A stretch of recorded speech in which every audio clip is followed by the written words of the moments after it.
사도행전 23장 같이 공부하시겠습니다. 사도행전 23장도 내용이 많지 않아요. 바울이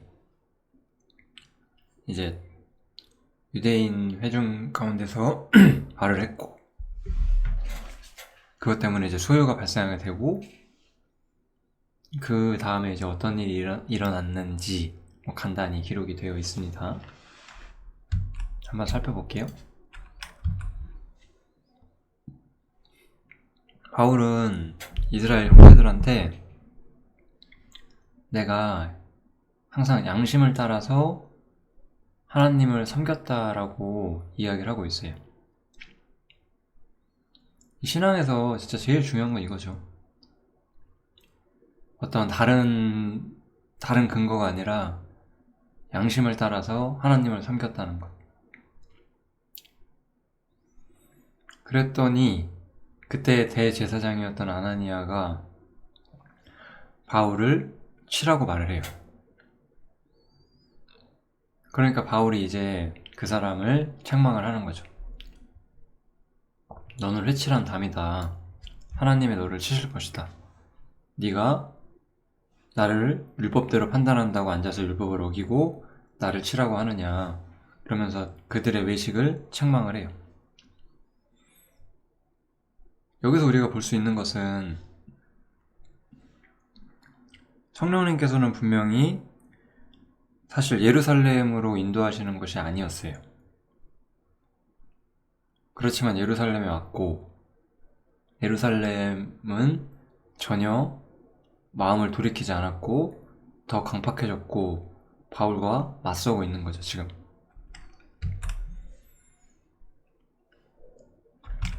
그 다음에 이제 그래서 그때 이제 바울이 이 사람을 책망하니까 또 다른 사람들이 네가 대제사장을 판단하느냐 뭐 이렇게 말을 해요.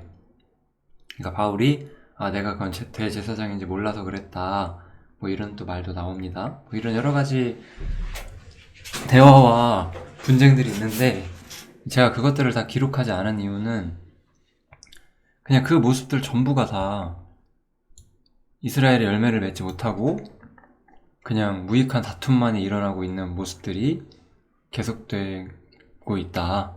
그 이유밖에 없는 거죠. 무익한 다툼들만 하고 실제적인 열매를 전혀 맺지 못한 거예요. 바울이 그 자기랑 변론하고 있는 사람들을 보니까 이제 한 무리는 사두개인이고 또 한 무리는 바리새인들이었어요. 그래서 이번엔 바울이 뭐라고 말을 하냐면 형제들아 나는 바리새인이고 또 바리새인의 아들이다. 그래서 나는 죽은 자의 소망 곧 부활을 인하여 내가 신문을 받는 것이다. 이렇게 말을 해요. 그러니까 이게 되게 진짜 중요한 게 뭐냐면 바리새인들은 성경이 사실이라고 믿었어요. 이 사람들은 부활을 믿었어요. 사두개인은 그것도 믿지 않았죠.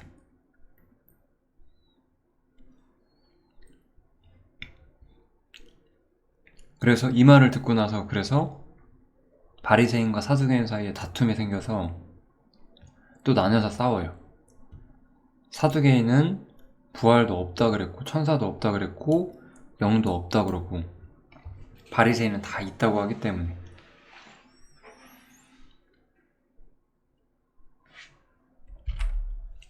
사실 바리새인과 사두개인은 서로 합쳐질 수 없는 존재들이었거든요. 그런데 바울이 싫어서 잠시 함께 있는 것처럼 보였고 바울이 그 부분을 파고들었을 때 사두개인과 바리새인은 자기들의 어떤 자기들만의 교리 그런 것들을 주장하면서 또 분열하게 되는 거죠. 바리새인들이 더 낫다라고 할 수 있는 건 없어요. 성경에는 바리새인과 사두개인들의 누룩을 주의하라고 하는 구절도 나오잖아요. 사두개인은 우리 신앙이라는 것, 혹은 기독교라고 하는 것이 가진 영적인 특성들을 다 부인하고 있어요. 어떤 사람들은 기독교가 그냥 내 마음을 편하게 해주고 사회의 선을 이뤄주고 사회를 변화하고 뭐 그런 거라고 생각을 해요. 우리 TV에 나오는 많은 기독교인들이 그렇죠. 정치에 참여한다든지 그런 무익하고 쓸데없는 일들을 하는 거죠.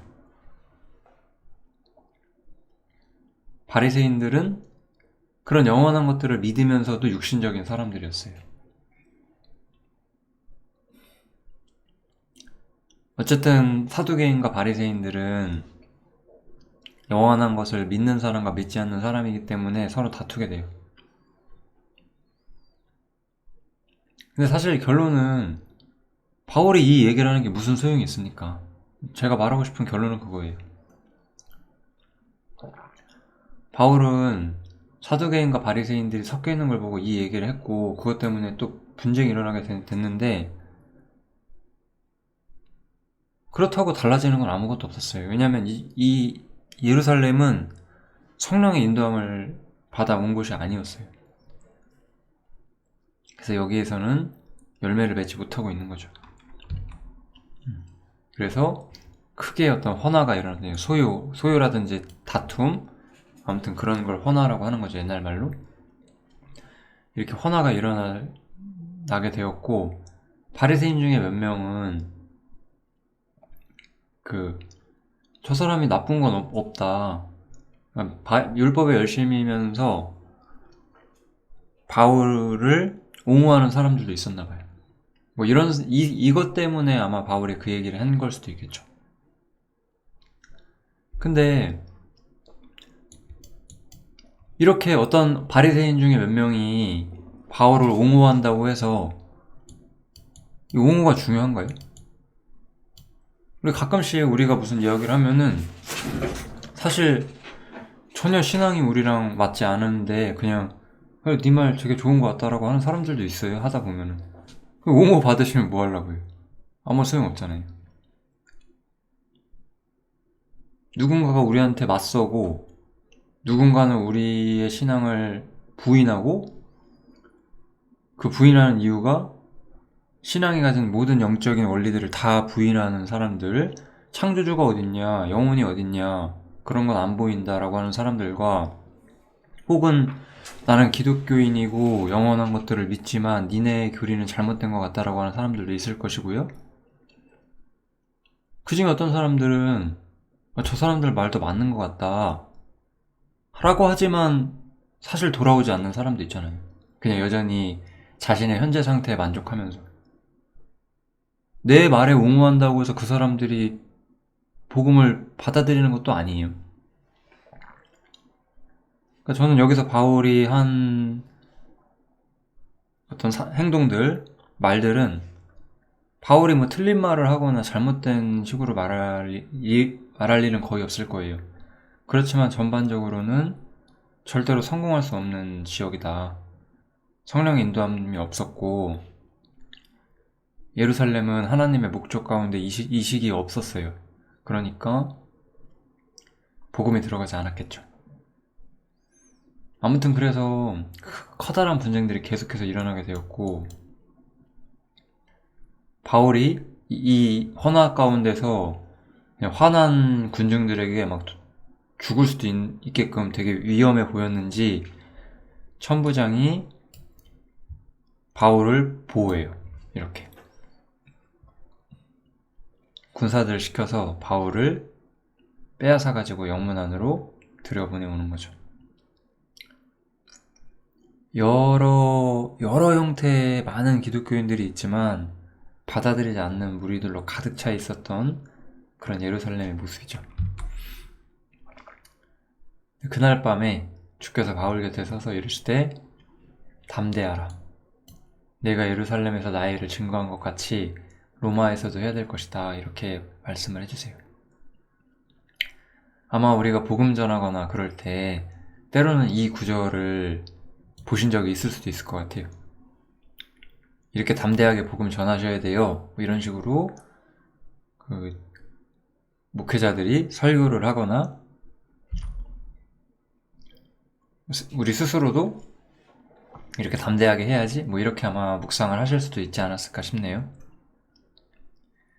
근데 여기서 담대하라는 말은 그렇게 단순하게 볼 수가 없죠. 이 사도행전 20장부터 23장까지 전체적인 이야기를 봤을 때 그렇게 단순한 이야기들이 아니죠.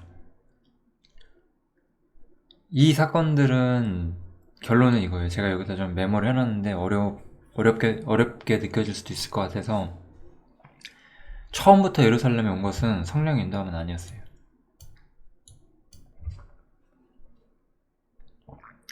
그런데 바울은 어쨌든 자신의 심령의 매임을 쫓아서 열매 맺지 못하는 지역으로 왔고 거기서 어쨌든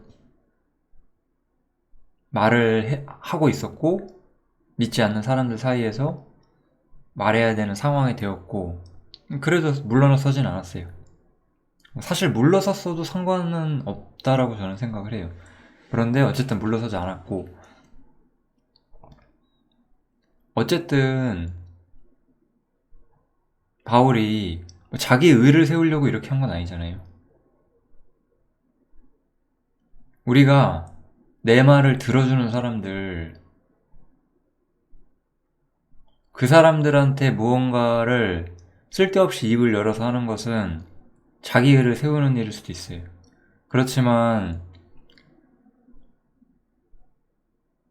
나에게 반대하는 사람들, 나와 맞서는 사람들 가운데 심령의 매임을 쫓아 나가는 그것은 어쨌든 자기 의를 세우는 일이 되지 않을 때도 많이 있어요.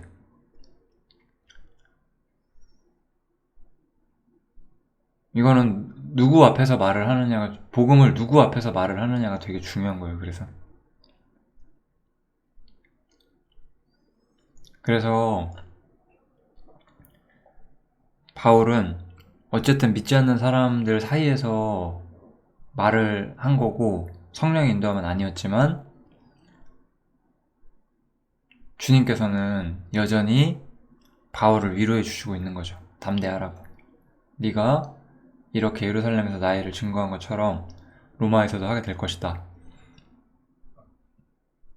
이렇게 위로를 해주시면서 또 인도함을 주시는 거죠. 왜냐하면 바울 사도는 처음부터 예루살렘을 거쳐서 로마에 가고자 했어요. 물론 예루살렘에서 잡히게 되면서 계획은 틀어지게 됐지만 주님께서는 너를 로마로 보내고자 하는 나의 생각은 여전히 있다라고 말씀하시는 거잖아요. 바울이 자유민의 신분으로 로마에는 가지 못하게 됐지만 이제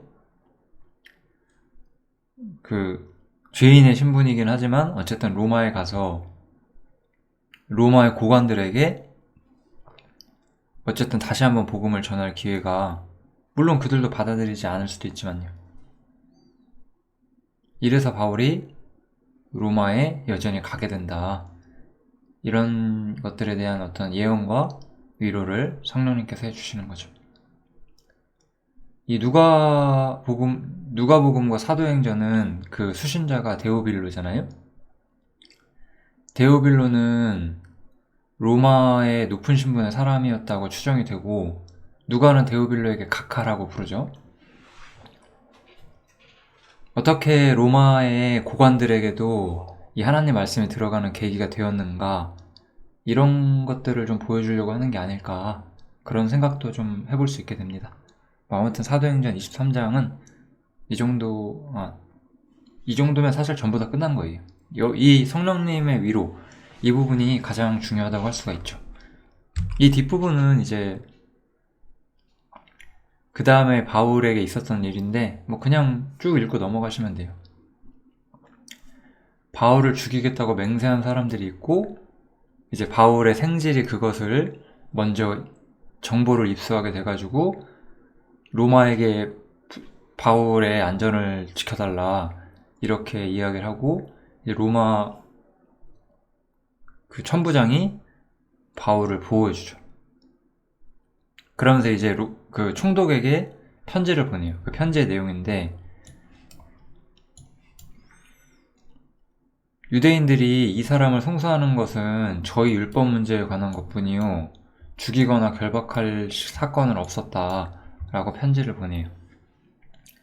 그래서 바울이 어떤 특별한 악을 행한 건 아니고 하나님을 전한 것 때문에 억울하게 그 송사를 받고 있다라는 이야기를 해주면서 총독에게 보내서 당신이 이 사건을 판단해 달라 이렇게 이야기를 하게 되죠. 그래서 그러나 이 사람을 해하려는 관계가 있다고 또 누가 내게 알게 하기로 곧 당신께로 보내며 나오죠. 그래서 이게 벨릭스라고 하는 총독에게 보내는 거예요. 그래서 송사하는 사람들도 당신 앞에서 그가 어떠한지 바울에 대해서 고소하라고 그렇게 이야기를 했다. 그러니까 이 사람에 대한 판단을 해주십시오. 이렇게 하고 보냅니다.